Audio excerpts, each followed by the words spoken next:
So the Israel Ministry of Tourism has been a member of IGLTA for quite a few years now. They've been an amazing member. They have sponsored, you've probably seen them at the convention because they've sponsored various parts of the IGLTA conventions in the past. We've also worked with them to host LGBTQ plus industry events. We did one in Miami in 2018, so some of you might have been there, you might have heard about it. And Yael herself, her role is director for the southern region of the United States. So I know you're based in Atlanta, and she kind of covers that southern region, spearheading all of Israel marketing, developing business relationships like us with IGLTA, and other parts of the industry. And she actually previously worked in Israel for Israel Ministry of Tourism for their marketing administration department. All right, so with that, it's in your hands. Whoa. So hello everyone. We have, I'm less familiar with Google Hangouts, but we have about 25 people. Is that right, Adrian? All right. Oh, John. Hi. Hey, I'm so excited. I'm so excited. I'm so excited to see Russell. And how are you doing? I'm good. Nice to see you. I'm good. Yeah, nice to see everyone. So I'm very happy to show you what's going on in Israel. I have 3 other key members with me. We have Russell from Israel. So for those who joined a few minutes after I spoke with Russell, it's kind of funny for me to introduce Israel when we have someone that's talking from the source. So if I get something wrong, Russell is going to correct me. It's proper Israeli, it's okay. And we have Carol, and Renata from our Sao Paulo office. And they will all 3 be able to answer any question that you have. So let's see if I can present. All right. So now I want to see. All right.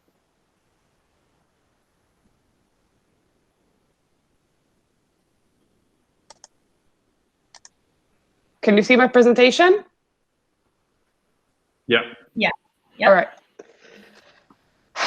So I was thinking a lot about how I'm going to call this very short presentation, and the best thing I could come up is reopening with open arms, because we really do miss everyone from all sectors, and we've been following COVID-19 throughout the world as a destination that's, according to the most common world map, is in the middle. So we've seen everything from the east side all the way to the west. But before I give you a short update about Israel, I wanted to mention Shavuot. That's the holiday we're celebrating today and tomorrow. It's Shavuot in Hebrew is weeks. So we count 7 weeks from Passover until today, which commemorates the day that we received the Bible. And also this holiday has a few other names, and one of the names is the holiday of life, because in Israel during this time is the season of the harvest. We celebrate the abundance. We celebrate food, another proper Israeli and Jewish way to celebrate whatever it is. It's just an excuse to eat, in this case, dairy, fruits, vegetables, and everything that's farm to table. So in the midst of all this craziness and some people still being at home, sheltered in place, I wanted to spread the word, the holiday of life. So even if you're not Jewish, take these 2 days to celebrate the abundance you have. And I hope it will, at least for me, it raises a smile on my face amidst this craziness. So COVID-19 in numbers, March 10th, we were one of the first destinations to require quarantine, a 14-day quarantine for all visitors. And on March 18th, we were one of the first countries that decided non-citizens will not be permitted to enter Israel.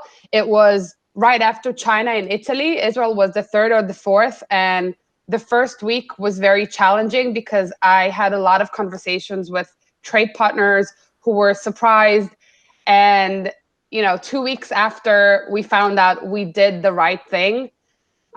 But it was still interesting. And then we went, because we're talking about numbers, from almost 4.5 million tourists to a zero, which is similar in many other destinations. But Israel had almost a 50% jump in about 3 or 4 years. So after all this hard work, we were really, reaching an amazing number of tourists. And now we went from 4.5 million tourists to zero. And another funny anecdote is that last week we formed the government, and there was a ceremony for the outgoing minister of tourism and the incoming.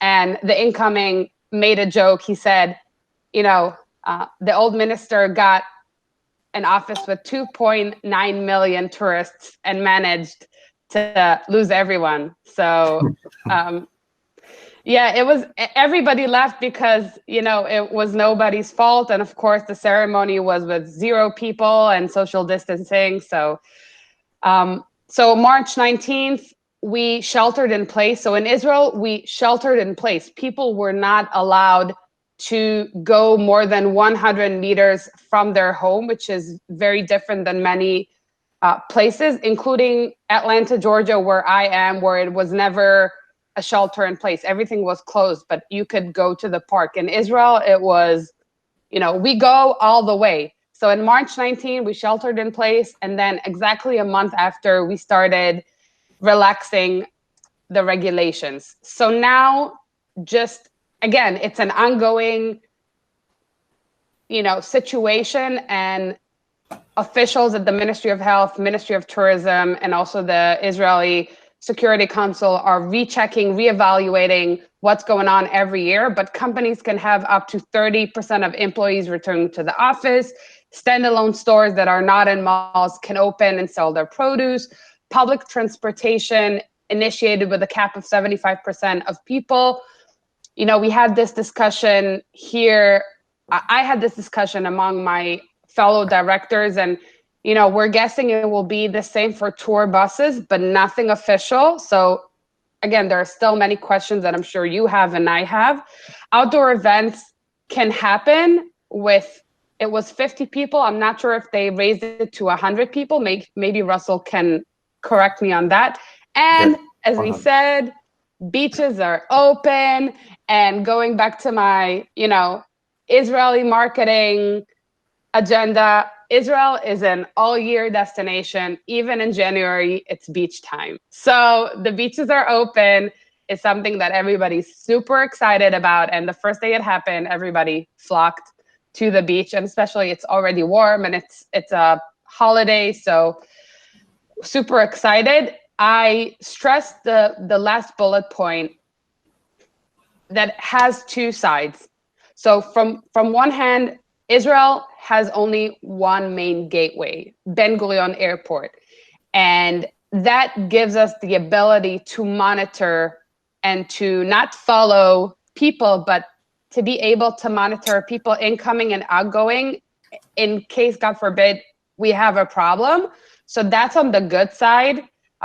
In the near future, destinations that have one main gateway will have an easier task with watching the public.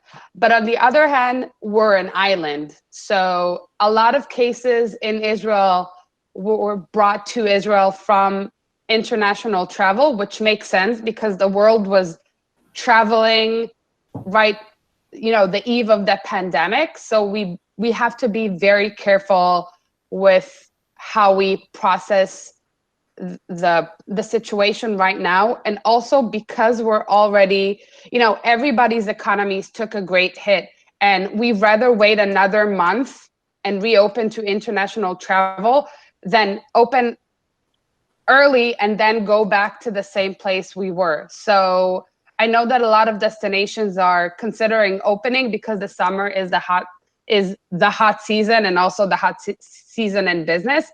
But because Israel is an all-year destination, and even if we don't manage to open up July and August, November and December are still going to be amazing, and we're going to have a lot of groups, either faith-based, LGBTQ, you name it. So we're on the standout for that. So for domestic travel, like I said, Israel has begun to open. We established new protocols for social distancing, both indoors and outdoors. And again, some of you are familiar with it, whether it's 6 feet or 2 meters, not more than 50 people in a closed space. So there are many things that are copy pasted from many other properties and destinations because that's the new norm. And in Israel, we initiated a new purple standard that has been developed for hotels and other forms of accommodations like bed and breakfast and countryside properties. So those are the main 3 focus. And just to end this little update, I wanted to give you a glimpse about 3 main parts of tourism in Israel. One is our national parks. The other one is, of course, hotels.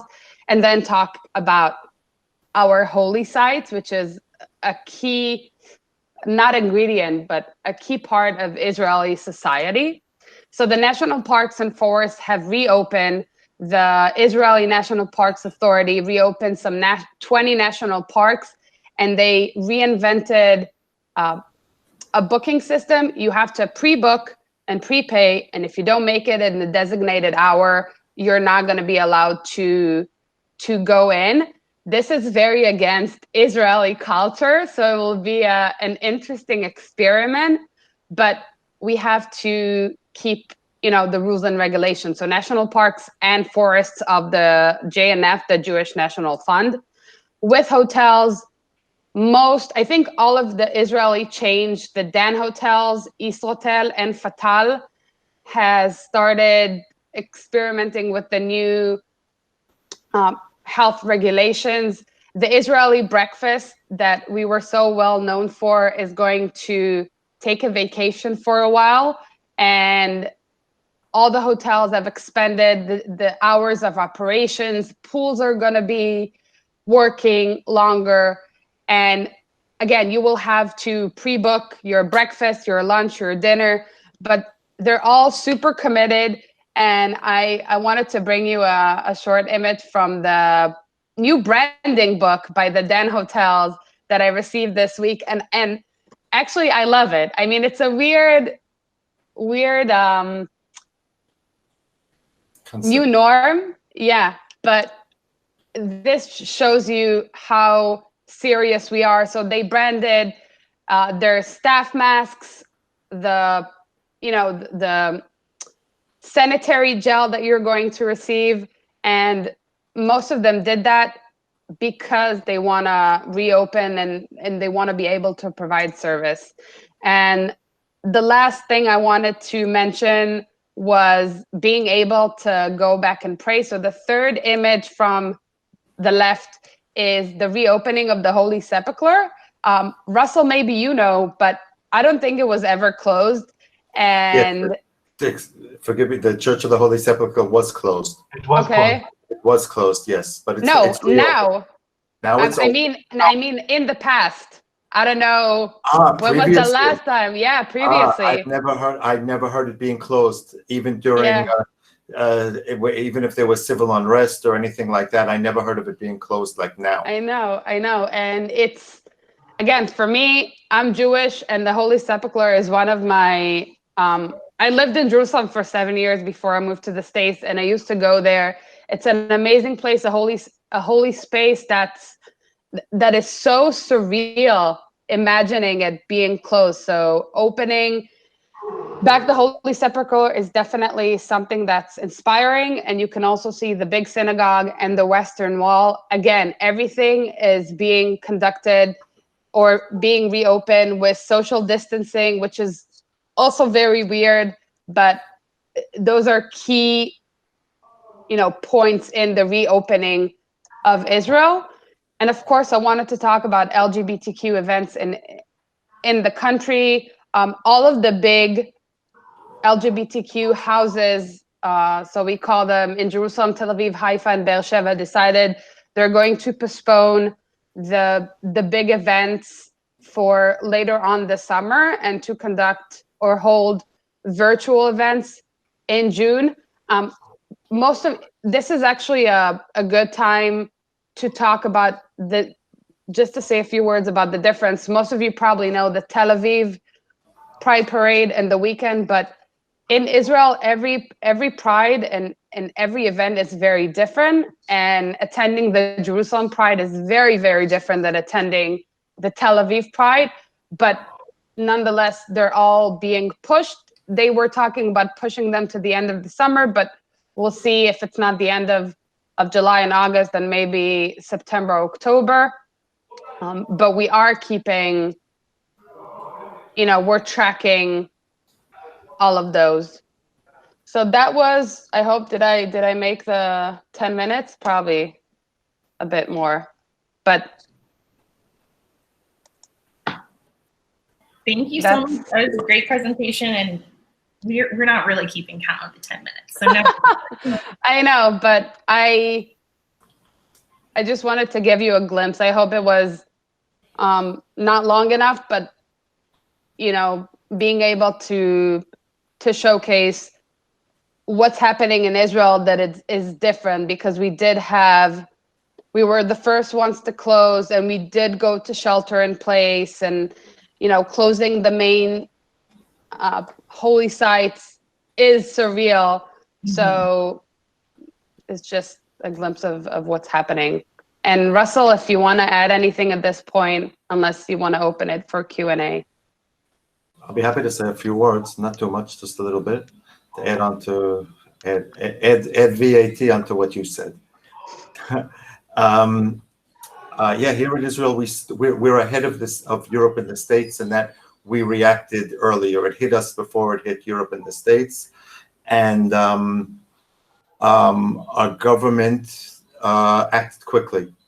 For better or for worse, we weren't quite sure what was going on. But when we hear that the air flights from China, flights from Italy, flights from Spain are being stopped, we only want more people to come here. It's in our DNA that we want people to come here and visit. So to hear on the radio that as of tomorrow morning at 9 o'clock, foreign passport holders will not be permitted to enter the country is like, it's crazy. It's crazy. But this is what was done, and clearly we did something right, because our in comparison with our population, the numbers of fatalities was, what can I say, 281 too many people. But yeah, that's what it was. Regarding tourism, Israel has signed an agreement now with Cyprus and Greece and Bulgaria and Georgia, not Atlanta, Georgia, the country of Georgia, to open up tourism between us, because the numbers show that we can do so. I believe 2 weeks after that, Spain will be joining. Again, all of this, I didn't see anything signed, but this is what's being reported to us in the tourism industry. Yeah. It's still not formal.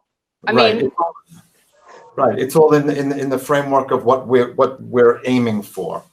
What you mentioned about booking to visit sites, this is where not only me, as Russell from Kenneth Tours, who works in incoming tourism, but my colleagues who do the same work as I do in different companies here, will be very important to the folks out there that do outgoing, because you're not going to start trying to book on your own this site, that site, and the other site. You need somebody like me who will put the program together.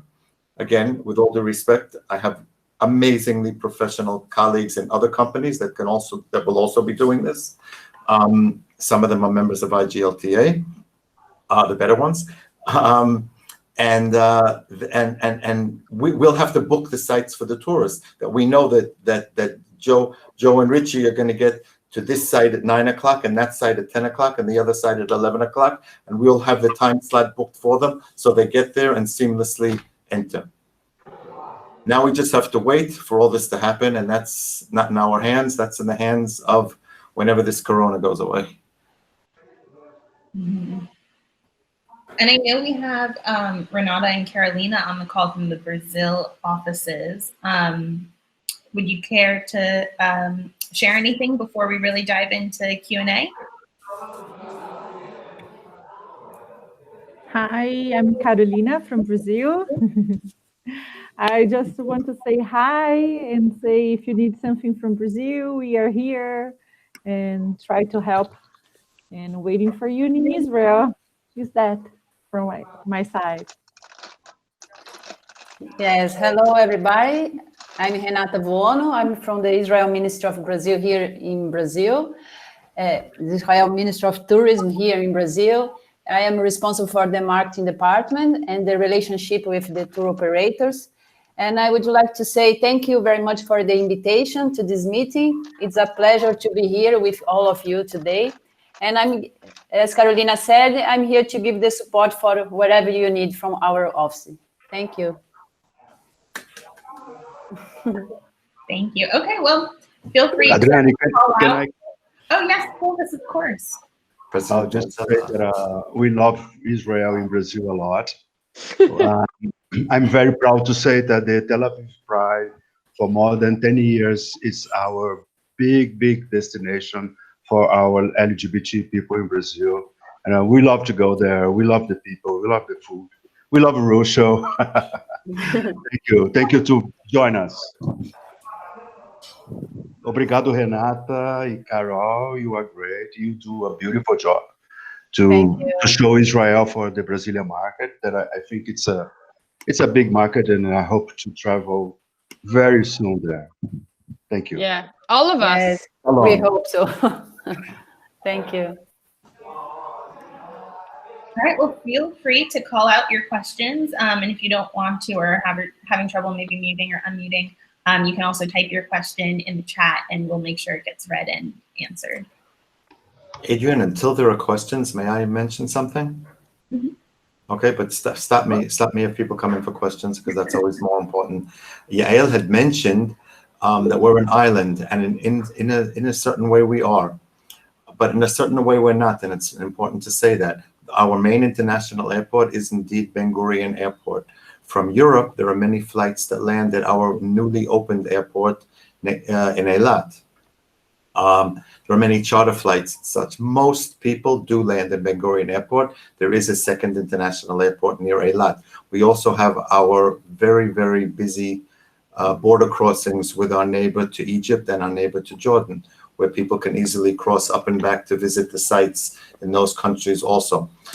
Now those borders have been closed since March and will remain closed until a method is established between Israel and Egypt and Israel and Jordan regarding the corona, because they clearly don't want people from Israel to be bringing it to Jordan or Egypt, and we certainly don't want it the opposite way. So I know that they're working on a way to fix, on a way to monitor things.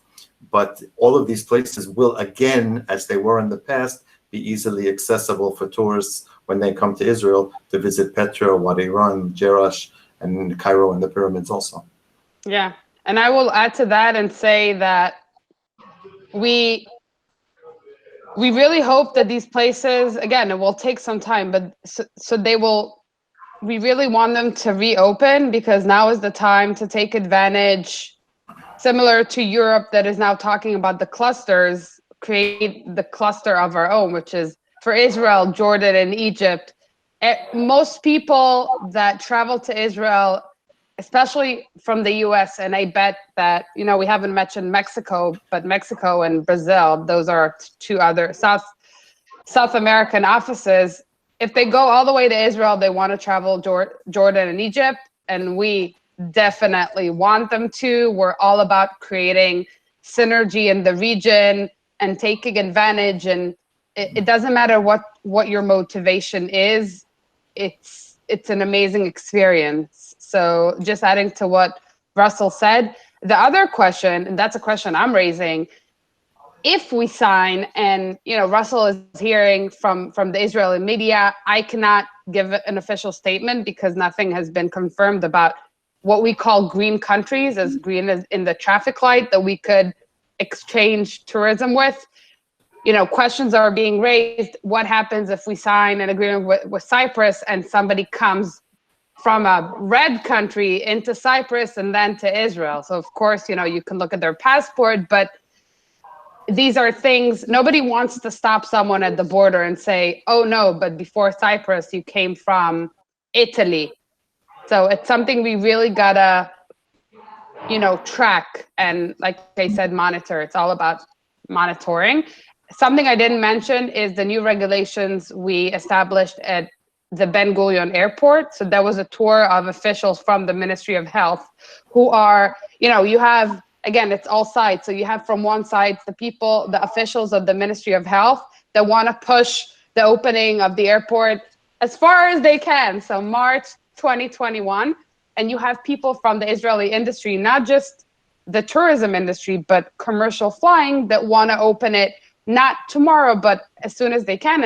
And it's a game, but they did, you know, open it to inspection, and they're following all the guidelines. It's in Israel, we use the metric system. So 2 meters, check-in before, you'll have to sign a statement, you'll be checked with, you'll be checked for, you know, if you have a fever. And I'm still waiting as an Israeli for the new startup, someone that will find the solution, because Israel is the startup nation. So I'm sure somebody is working on something interesting that will really help not just the Israeli travel industry, but international travel. So it's wishful. It's like ojalá in Spanish, wishful thinking. Hi there. Oh, I'm sorry, Dean. That's okay. We have a couple of questions in chat that I just want to give us an opportunity to answer. One is from Richard Krieger. What is the situation for USA passport holders as it pertains to arrival and quarantine? So I guess that kind of goes back to what you're saying. What is deemed as a green country at the moment? And I'm assuming the US is not a green country at the moment. So unfortunately, the US is still in the midst of the pandemic. Mainly the, you know, the gateways that are predominant for Israel. So New York, Illinois, and California are still shelter in place. And those three, including, let's say, Florida and Texas, are the main gateways for Israel. And they're still not clear. So unfortunately, no country is currently a green country. And we're following what's happening here. Me as an Israeli, even if I go back to Israel now, I still have to go to a 14-day quarantine. So none of those regulations have been lifted. What's been lifted is relevant only for domestic travel. So non-citizens still cannot go, and citizens who come from abroad still have to stay in a 14-day quarantine. Okay, so we have another question from Jay that came in right after Richard's, and then we'll go to you, Dean. Jay Monroe Mitchell asks, it would be good to understand, as things open up, what the plan is for visitors for museums. Is it going to be like, what are the restrictions and numbers there? And will there be limits for future group numbers? Russell, do you want to? Yeah, I can answer that. Because in the past, prior to Corona, in BC, before Corona, tourism was booming here throughout the region, and we could not have a situation. We already stopped the situation where anybody can go where they want to go, when they want to go, because the lines were insane. People were waiting 2 and 3 hours to go up the cable car at Masada. People were waiting 2 or 3 hours for everything. So those who booked through an agent, it was the agent's responsibility to book a time. And it's not at the second, it's not 9:00 a.m. you have to be there. It was, you know, we're still not the US. We're not, I was gonna say we're not Switzerland. Okay. It was between 9 and 10. There was an hour of playtime that people could arrive. And that really fixed the situation well. And they're going to go back to it once tourism begins again. and more museums, more sites are going to join that system. We're booking online. Regarding restrictions of numbers, yes, it is to restrict the number of people that enter, but I don't think when tourism does open up again, it's not going to be a tsunami of tourists. It's going to start slowly. You know, it's not that everybody is going to buy a ticket and come to Israel or go to London or go to Italy. They're going to, you know, it's going to start slowly, and so we'll be able to see what works and what works less, and make it comfortable and healthy, a healthy visit. Yeah. I hope I It answered kind that. of, it's interesting because not just in Israel, we're again taking a macro look. Properties and many destinations are starting to practice social distancing, meaning if you had 10 people in the restaurant, you now can only accommodate 5. But with international travel, it all kind of makes sense because, as Russell said, once we stopped everything, flights, hotels, and people were unfortunately furloughed or sent home, there's no way of, of going from 0 to 100. So everything is going to build up. So alongside that build up, you're going to have, if you had 0 people, you're not going to go back to 10 immediately. You're going to start with, 1, 2, 3. And that would also, again, not only in Israel, will allow properties, restaurants, theme parks to see how to operate. So in that sense, although everything we went through, it will be easier on those destinations to learn how to start and live in the new norm. But I do agree. And again, for everyone who's been to Israel, who know Israelis, I mean, we love you. We want everyone to visit, but this will force us to be way more strict about hours. So it's not going to be 9 a.m. on the dot. But if you're going to arrive, at 9:30 and there's another group, you're probably not going to be allowed to come in. And it will force us because it's regulation by the Ministry of Health. So in the past where people say, but it's okay, 10 people, so you'll have 12. And that wouldn't be a problem. Now it's a problem. So we hope it will help us. Yeah, it will, in a sense, help us to go to the next level. I'm waiting to see it. Dean, you've been really patient.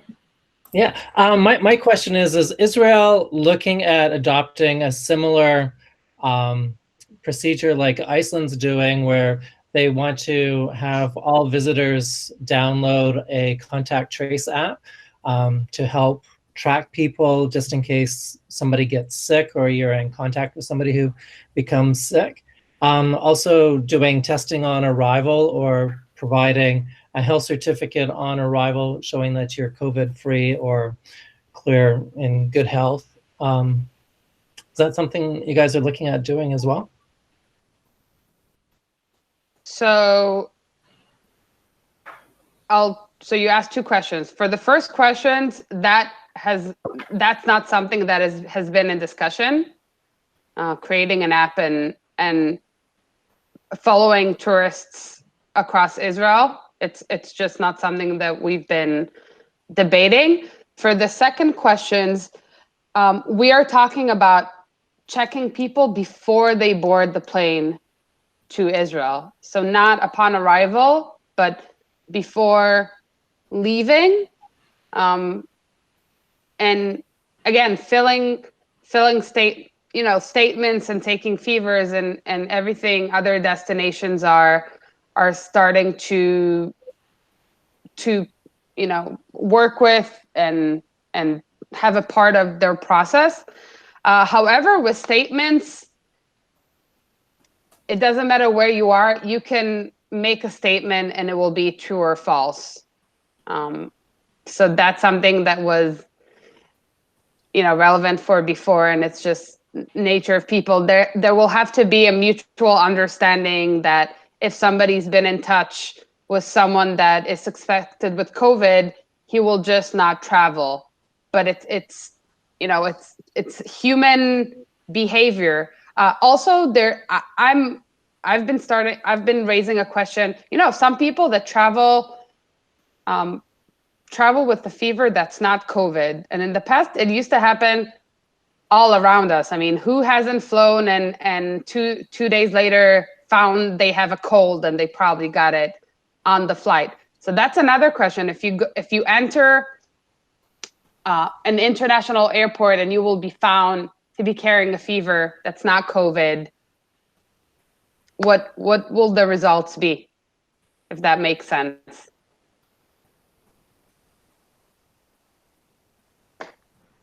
Solution is to take an aspirin 30 minutes before landing.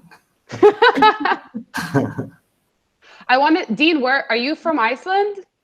No, Vancouver, Canada. Oh, okay. Yeah, we're just entering into phase 2 of safer travel. So our province is reopening to British Columbians only. And it sounds like our province will remain closed for majority of the summer for all Canadians. So it's only travel within British Columbia.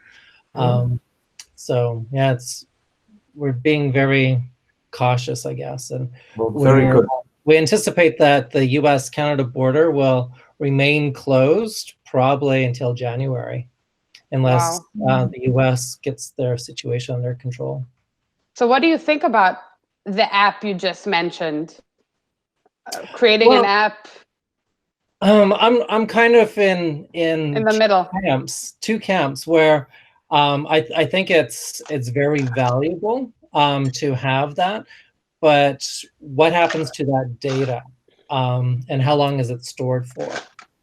So as long as it's being transparent as to what's happening with that data, and then once you depart, that information is archived for 60 days or whatever the scientists deem is necessary to be able to look back at records. But yeah, that's my only concern. And same with testing, blood testing. Like what happens, because your blood contains a lot of data, a lot of information about you, and will the airlines or different governments profile you because they're doing their test and they discover that you're HIV positive? And are they going to deny you under a possible threat of COVID, really, because you've tested positive for HIV? Yeah, and also something when COVID-19. Sorry, David, did you want to say anything? We have David with us. Hi. Yeah, I just wanted to add about the app that I don't think it's going to happen, because they were going to put an app for people visiting the shopping malls here, and it was a huge thing that people were saying that they're not going to enter the mall. So I don't think they're going to do anything like that here in Israel. Right. Yeah, and just to add on that, when COVID-19 started and that.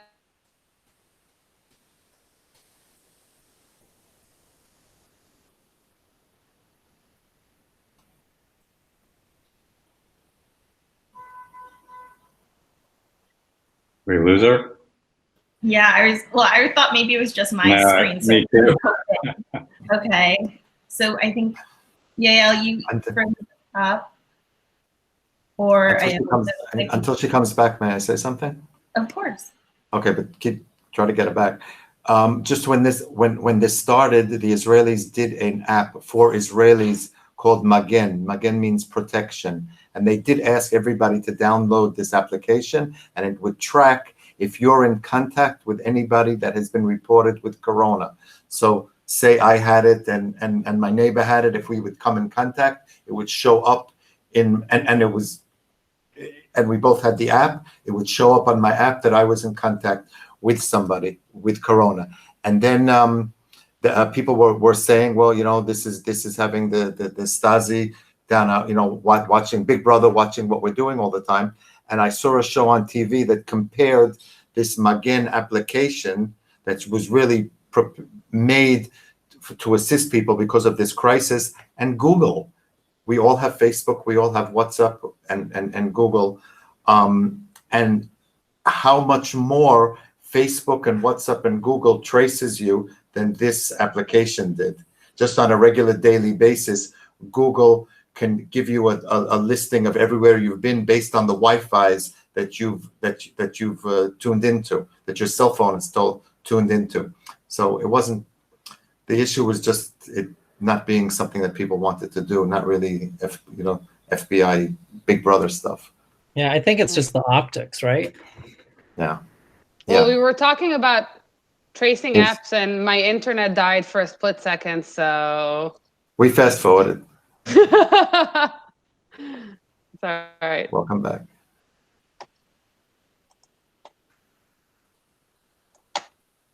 So did we have any more questions? My chat is recleaned itself. I don't see any new questions, but does anyone have anything they want to ask or share?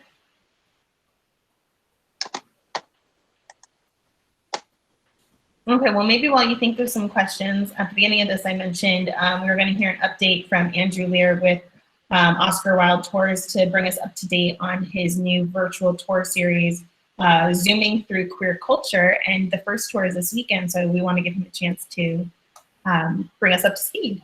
Andrew?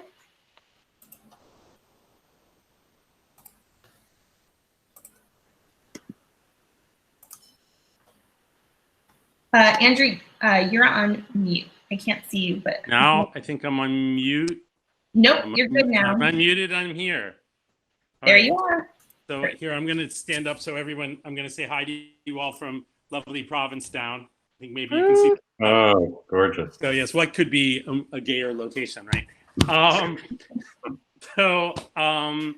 Yeah, I think some of you probably know who I am, maybe not all of you. I'm the founder, owner, whatever, of Oscar Wilde Tours, which is a gay history and art tour company. We do tours in art museums called Gay Secrets of the Metropolitan, Gay Secrets of the Museum of Fine Arts, which are about sort of LGBT implications of artworks from the ancient Greeks to modern stuff in art museums. And we also do multi-day tours in Europe in the summer. So I do a gay history and art tour of Italy, a gay history and art tour of Greece, and then a different country every year. Italy and Greece are every year. Except 2020, yes.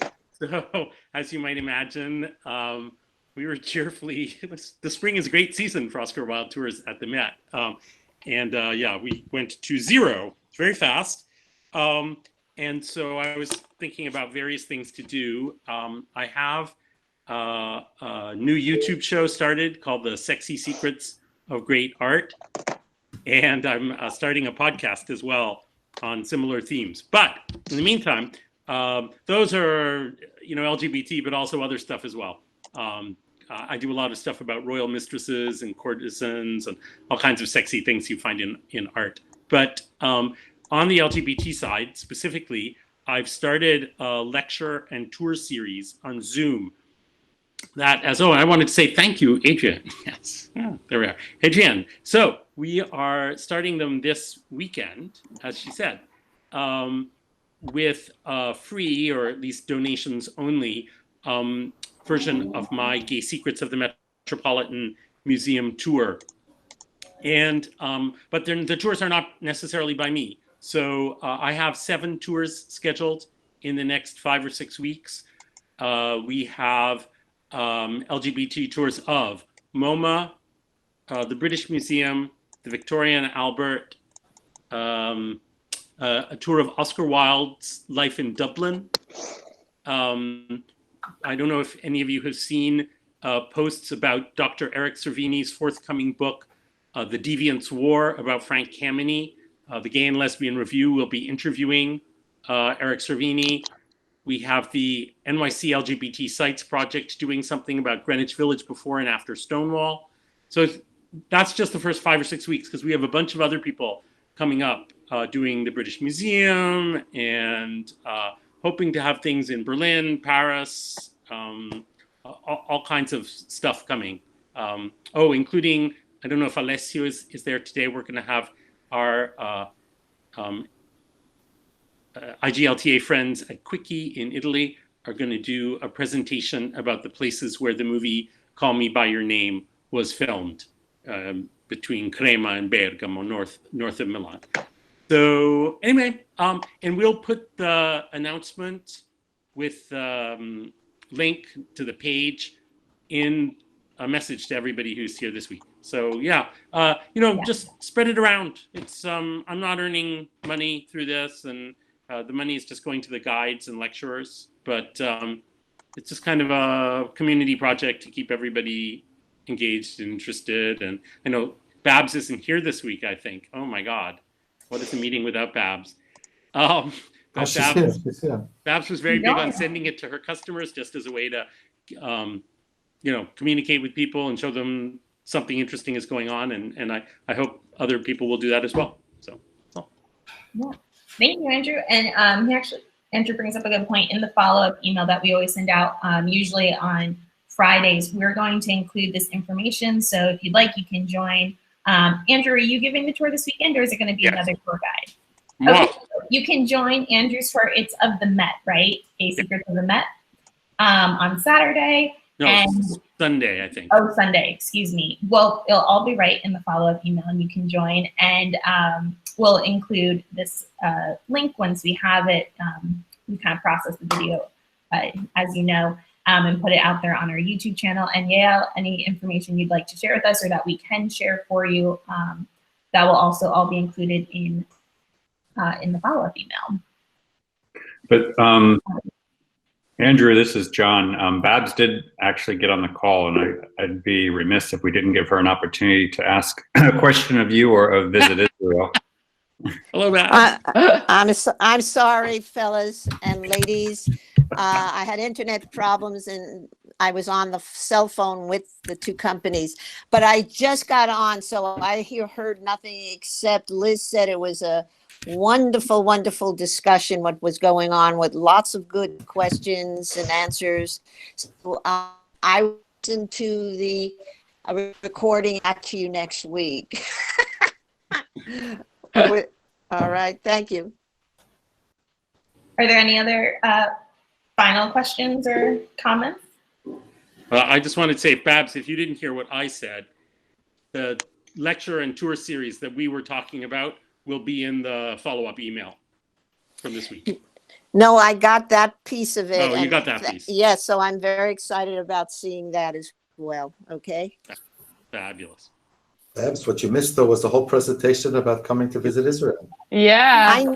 I know. So we have to start all over again now for you. Right. I definitely will look at the recording, which will be on there, right? On the recording?